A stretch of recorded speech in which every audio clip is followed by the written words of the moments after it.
안녕하세요. 삶이 숨쉬는 역사, 소통이 있는 교실을 꿈꾸는 고니쌤의 즐거운 한국사 교실입니다.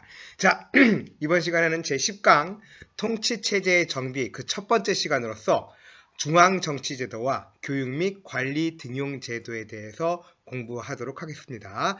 자, 이 시간의 주요 학습 내용부터 먼저 보면 먼저 발해의 제일 최고 정치기구로서 역할했던 정당성, 그 다음에 고려와 조선에서 각 정치기구는 어떠한 역할을 했는지, 그리고 조선 후기 최고 정치기구의 역할을 수행했던 비변사를 중심으로 해서 우리 공부하도록 하겠습니다. 자, 이제 본격적으로 수업에 들어가도록 하겠습니다.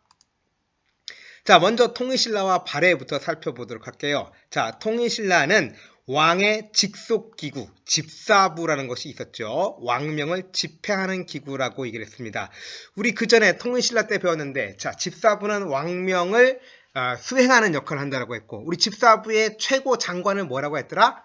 그렇지, 시중이라고 했지. 자, 아무튼 왕의 명령을 수행하는 집사부 아래에 관리들의 감찰을 담당하는 사정부를 비롯해서 병부, 창부, 좌의방부, 우의방부 이러한 모두 13개의 부서가 설치되어 있었다라는 거죠. 자, 그러면 발해로 넘어가도록 하겠습니다.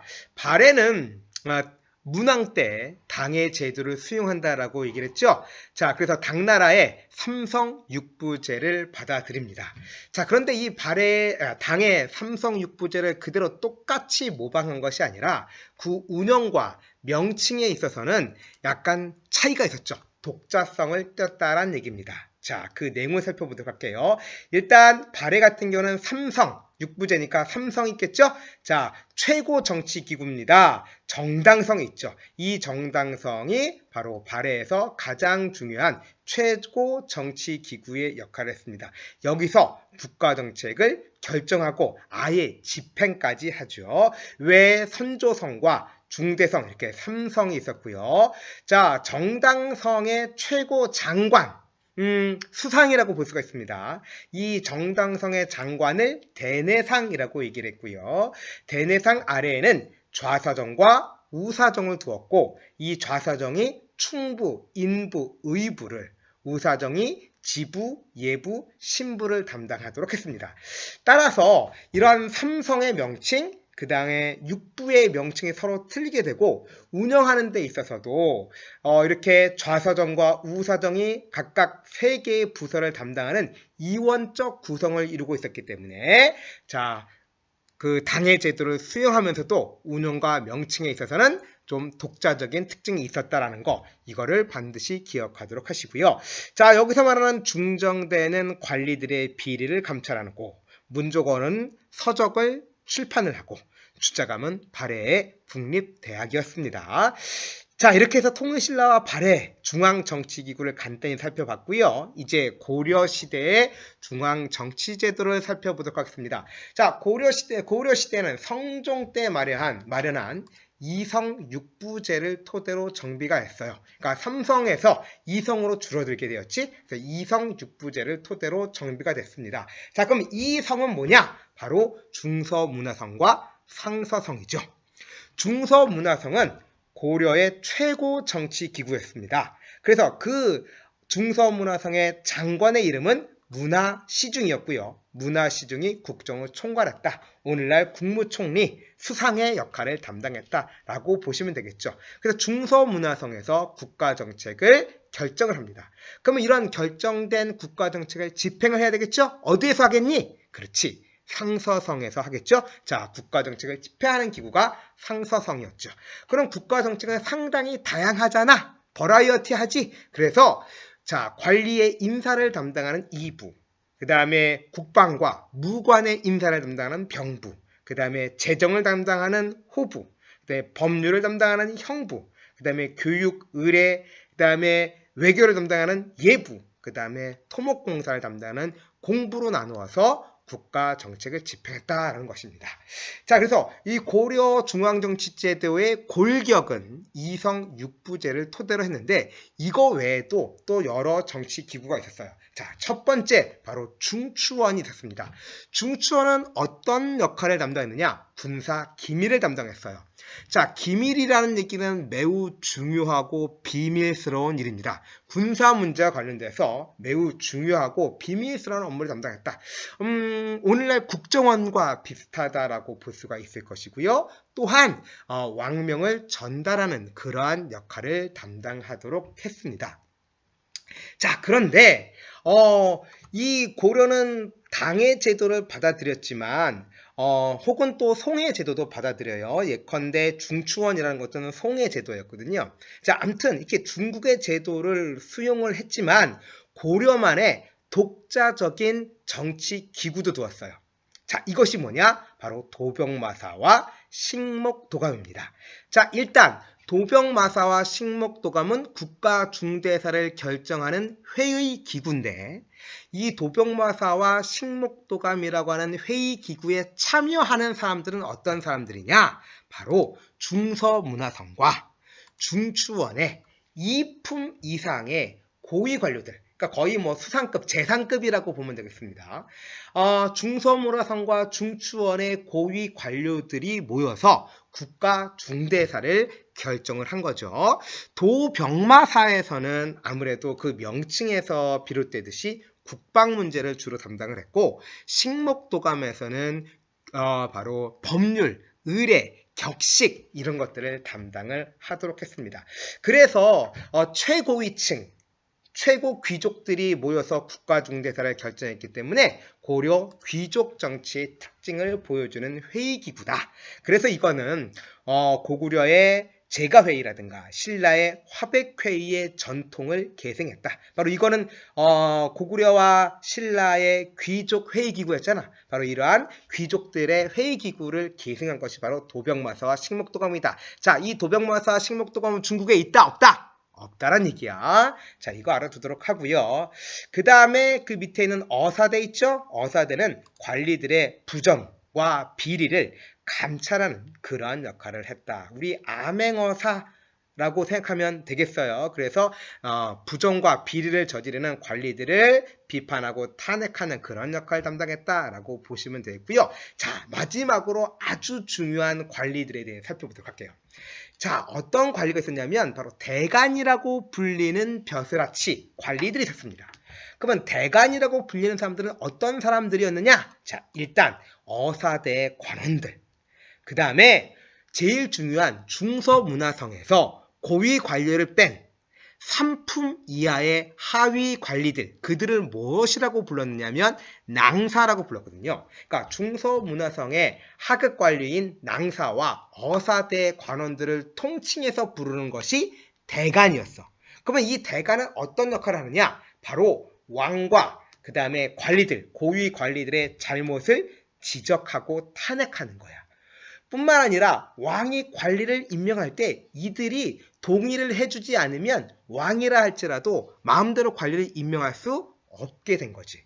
그러니까 제일 큰 권력자인 왕의 권한을 제한한 거고, 또 고위 관리들의 어쨌든 불법이라든가 비리 또 견제하는 역할을 했기 때문에 바로 고려가 정치를 운영해 나가는 데 있어서 정치 세력의 견제와 그 다음에 힘의 균형을 추구했다, 이렇게 보시면 되겠습니다. 자, 그래서 대간은 고려의 정치 운영에 있어서 견제와 균형을 추구했던 관리들이다, 이렇게 여러분들이 기억을 하시면 되겠습니다. 자, 고려 좀 복잡했죠? 자, 고려 다음에 조선으로 들어가도록 하겠습니다. 자, 어느 시대든지 간에 중앙정치기구는 정책을 결정해야 될 것이고요. 그 결정된 정책을 집행해야 될 것이고요. 그 집행되는 정책이 제대로 잘 수행을 하고 있나, 혹은 또 그 정책을 집행하는 관리들이 잘못을 하고 있지 않나, 이런 것들을 감시하는 그러한 기구들이 있단 말이야. 자, 조선에서는 그러면 국가정책을 결정하는, 심의 결정하는 기구가 바로 의정부라는 거죠. 물론 여러분들 이미 배웠듯이 태종과 세조 때에는 육조 직계제가 실시됐기 때문에 의정부 고유의 업무를 할 수는 없었지. 그러나 원래 기능은 국가정책을 심의 결정하도록 했다라는 얘기고요. 자, 이렇게 수립된 정책을 집행하는 건 역시 육조에서 담당했습니다. 그래서 조선은 의정부와 육조 체제였다. 자, 그 다음에 또 매우 중요한 기구가 있었죠. 삼사라는 것이 있었습니다. 고려시대의 삼사는 물론 있긴 있었는데 역할이 틀려요. 고려시대의 삼사는 화폐와 곡식의 출납, 나가고 들어가는 거, 화폐, 곡식의 출납을 담당하는 회계기관의 역할을 했었는데 조선시대 삼사는 이것과는 완전히 다르죠. 자, 삼사는 어떤 역할을 했느냐? 일단 삼사는 사헌부, 사관원, 홍문관을 일컫는 말이었습니다. 원래 사헌부는 관리들의 비리를 감찰하고, 사관원은 왕의 잘잘못을 따지고, 홍문관은 경연을 담당하는 역할을 하도록 했는데 이 역할들이 완전히 딱딱 구별된 것이 아니라 혼재되어 있었다. 그러니까 딱 역할이 정확히 구분된 것은 아니었다라는 것이고, 아무튼 그래서 이 3사들이 하는 역할이 뭐였느냐? 관리들의 부정을 감찰하고, 그 다음에 국가정책을 비판하고, 왕의 잘잘못을 따지고, 그 다음에 이러한 역할을 하는 오늘날 언론의 역할을 담당했다라는 거. 그래서 3사에서 근무하는 관리들을 무엇이라고 불렀냐면 언관이라고 불렀습니다. 바로 언론의 역할을 담당하는 관리, 언관이라고 불렀습니다. 따라서 이런 사헌부, 사관원, 홍문관에서는요, 왕이라 할지라도 잘못을 따끔하게 비판했고요. 그 다음에 불법을 저지르는, 부정을 저지르는 관리들을 고발을 하고 탄핵을 시켰고요. 그 다음에 그럼으로써 권력의 독점과 부정을 방지하는 역할을 담당했다. 그러니까 3사라는 것은 왕의 어떤 권한을 제한하는 역할을 했잖아. 그러니까 권력의 독점을 방지했다는 얘기고, 또 신하들의, 관리들의 잘못을 방지하는 역할을 했기 때문에 종합적으로 얘기하면 3사는 권력의 독점과 부정을 방지하는 역할을 했다. 이렇게 우리가 결론 지을 수 있을 것 같습니다. 자, 3사 외에도 승정원이라는 것이 있었어요. 이 승정원은 오늘날로 따지게 되면 대통령 비서실, 왕의 비서 역할을 했다. 그래서 왕명을 전달하고 신하들이 올린 상소를 또 반대로 왕에게 전달해주는 그러한 역할을 했기 때문에 의금부, 바로 반역사건을 담당하는 의금부와 함께 왕권을 보조하는 그러한 역할을 담당했다라는 거 이렇게 기억을 해두십시오. 특히 여러분들 3사는 반드시 알아두셔야 됩니다. 자, 그랬는데 조선 후기에 가면 정치 운영에 있어서 변화가 등장합니다. 새로운 최고 정치 기구가 생기는데 이게 바로 비변사입니다. 비변사. 반드시 기억을 해야 되겠죠. 자, 비변사는 원래 중종 때 여진족과 왜구의 침략에 대비하기 위해서 만든 임시기구였어요. 그러니까 항상 존재하는 기구가 아니라 외적에 쳐들어오게 되면 이들을 막아내기 위해서 임시로 설치했던 기구였는데 1592년에 임진왜란이 벌어지잖아. 그러니까 7년 동안 벌어진 엄청나게 큰 사건이었다고. 그래서 임진왜란을 계기로 해서 비변사가 단순하게 국방뿐만이 아니라 내정, 임사, 재정, 외교 등 국정의 전반적인 것을 다 총괄하도록 했고, 이 비변사에는 문무관의 고위 관료들, 예컨대 영의정, 좌의정, 우의정을 비롯한 3정승과 공조판서를 제외한 5부의 판서, 그 다음에 참판, 그 다음에 대제학, 군영의 대장, 유수, 이러한 문신과 무신, 이 문무관의 고위 관료들이 모두 참여해서 국가정책을 여기서 결정을 했기 때문에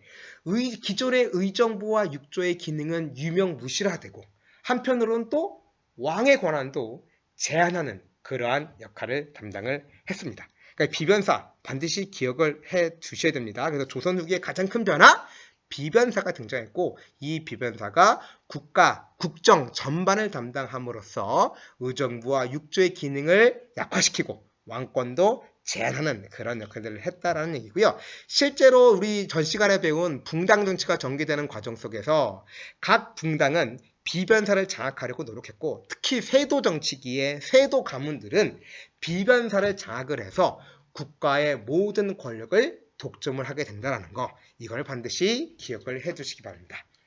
자, 지금까지 우리 중앙정치제도에 대해 살펴봤고요. 교육과 관리 등용제도에 대해서 간단히 살펴보도록 할게요. 자, 통일신라 때의 국립대학. 자, 신문왕 때 설치했던 국학. 알지? 기억나지? 자, 그 다음에 원성왕 때에 실시된 관리 등용 제도가 있는데 이게 바로 독서 삼품과입니다. 자, 독서 삼품과는 말에서 그 단어에서 비롯되었듯이 독서의 양, 얼마나 유교 경전에 대해서 공부를 많이 했느냐를 시험을 봐가지고 세 개의 품으로 나누고 3품으로 나누고 그래서 관직 임용이라든가 승진에 있어서 차별을 두도록 했다라는 거죠. 그런데 이런 독서 3품과가 실시된다라고 하면 자, 진골들은 당연히 여기에 대해서 반발할 것이고 육두품들은 당연히 지지했을 터인데 문제는 뭐냐면 원성왕은 신라 하대의 왕이었어. 그럼 신라 하대는 뭐야? 진골 귀족들의 권한이 강화되고 육두품의 힘은 약화되는 바로 그러한 시기였잖아. 그러니까 이 제도가 제대로 실시됐겠니? 아니지. 실시는 됐으나 오랫동안 지속될 수는 없었다. 진골 귀족들의 반발로 결국 제대로 실시되지 못했다. 이렇게 여러분들이 기억을 하시면 되겠습니다. 자, 이제 고려로 갑니다. 자, 우리 고려시대 국립대학 뭐가 있니? 국자감이 있죠. 성종 때 설치가 됐습니다. 고려의 국립대학 국자감입니다. 자, 그 다음에 관리 등용 제도로서 중요했던 것이 바로 과거제죠. 과거제. 어느 왕 때 실시되니? 4대왕 광종이죠. 자, 광종 때 과거제가 처음 실시되는데 과거에는 세 가지 종류의 과거가 있었다. 첫 번째는 뭐냐면 제술과, 두 번째는 명경과, 세 번째는 잡과야. 여기서 제술과와 명경과를 통과한 사람들은 문신이 되는 문과고 잡과를 통과한 사람은 기술관이 되는 거야. 기술관. 그러니까 제술과와 명경과는 문과라고 볼 수가 있을 것이고 따라서 주로 귀족이라든가 문벌 귀족과 같은 귀족들이라든가 그 다음에 향리들이 응시했던 것은 제술과와 명경과고 잡과는 좀 신분이 낮은 기술관이 되는 것이기 때문에 주로 서민들이 응시를 했습니다. 자, 그 다음에 법적으로 과거는 양인 이상이면 누구나 과거 응시가 가능했습니다. 즉 천민이 아니면 누구나 과거 응시가 가능했다. 그런데 일반적인 농민들이 과거에 합격하는 것은 거의 불가능했다. 이렇게 보시면 되겠습니다. 자, 고려시대의 과거, 바로 시험을 통해서 관리를 선발하는 능력 위주의 관리 등용 제도가 실시가 됐지만 여전히 능력이 아닌 가문의 어쨌든 권위를 가지고 관리가 될 수 있는 제도가 있었다. 바로 이것이 음서죠. 음서. 그래서 5품 이상의 고위 관료라든가 공신과 그 다음에 왕실, 종실의 자손들에게는 이러한 시험 없이 과거와 같은 시험 없이 바로 가문의 음덕으로 관리가 될 수 있는 음서라는 제도가 있었다는 것도 우리 이미 공부를 했습니다. 자, 마지막 조선입니다. 조선의 국립대학 뭐가 있니? 성균관. 많이 들어봤죠? 자, 성균관 국립대학이야. 그러면 조선에는 국립대학만 있던 것이 아니라 지방에 사립교육기관이 있었어. 대표적인 것이 서원이지. 서원. 우리 서원님이 배웠다. 자, 서원은요 중종 때 주세붕이 처음으로 백운동 서원을 건립합니다. 자, 주세붕이 백운동 서원을 건립했다라는 것도 기억을 하시고요. 우리 이미 공부했다시피 서원이란 것은 어떠한 정치 세력의 기반이었습니까? 그렇죠? 살림이었습니다. 바로 살림의 세력 기반의 역할을 했다라는 것도 기억을 해두셔야 되는 상황이고요. 자, 조선의 과거제도를 보도록 하겠습니다. 조선에는요, 과거도 역시 세 개의 과가 있었는데 문신을 뽑는 문과와 그 다음에 요거 잘 기억해두자. 자, 우리 고려시대 할 때 무과 있었니 없었니? 없었잖아. 그런데 조선에서는 무과가 있었어. 그래서 조선의 무신은 무과를 급제한 사람이 되는 거야. 알겠죠? 자, 고려와 조선의 과거 제도의 차이점입니다. 자, 고려시대에는 뭐가 없어? 무과가 없는 거야. 반드시 기억하자. 자, 문과, 무과가 있고요. 그 다음에 기술과는 선발하는 잡과로 구성되어 있었고요. 역시 양인 이상이면 응시가 가능했다. 천민만 아니면 누구나 다 응시를 할 수 있었다는 얘기죠. 자, 물론 조선도 음서 제도가 시행을 했습니다만 신분보다는 실력을 중시함에 따라서 그 범위, 이 혜택을 받는 범위도 축소되었고 실제로 음서를 통해서 관직에 진출한다 하더라도 고위 관리가 되는 것은 거의 불가능했기 때문에 대부분의 양반들은 과거에만 매달리게 되죠. 자, 지금까지 바로 중앙정치제도, 그 다음에 교육 및 관리 등용제도 살펴봤고요. 다음 시간에는 바로 지방행정제도와 군사제도를 공부하도록 하겠습니다. 다음 시간에 만날게요. 안녕!